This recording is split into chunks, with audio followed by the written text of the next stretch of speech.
Kisah nyata yang baru saja terjadi di tahun ini. Ada sebuah kejadian yang menimpa seorang pria, sebut saja namanya Andri. Berawal ketika Andri memutuskan untuk pulang ke kampung halamannya di Pontianak, menggunakan jalan darat dari Samarinda tempatnya bekerja. Andri dan dua temannya nekat menempuh perjalanan di malam hari. Padahal, tak banyak orang yang berani menembus hutan belantara di hari yang gelap. Selain hal mistis yang sering diperbincangkan warga sekitar, ada pula kekhawatiran didatangi perampok. Awalnya Andri sedikit ragu, tapi kedua temannya terus meyakinkan Andri bahwa kondisi akan baik-baik saja. Lalu, berangkatlah mereka bertiga dengan mengendarai mobil kijang tua.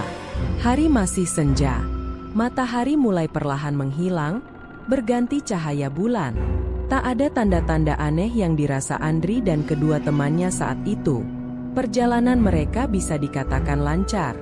Hingga kemudian, di tengah perjalanan, Andri kebelet ingin buang air kecil.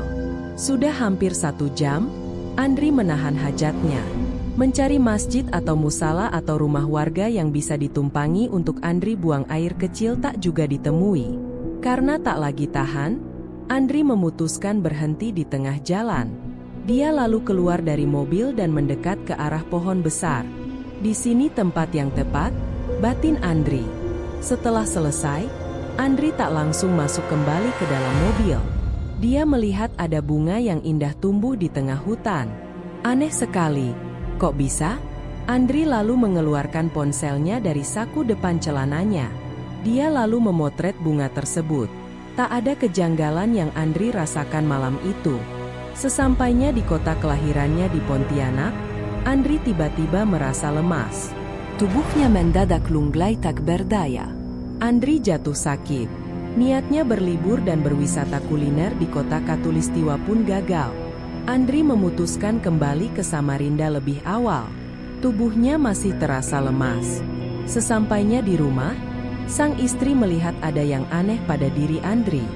Hampir setiap hari, Andri mengeracau. Bicaranya tak jelas. Berkali-kali Andri mengatakan jangan ganggu aku. Sang istri lalu membawa Andri ke Ustadz untuk diruqyah. Ustadz Hasan menyebut ada makhluk dalam tubuh Andri. Makhluk ini marah. Saat diobati Andri berteriak kesakitan. Tubuhnya semakin melemah.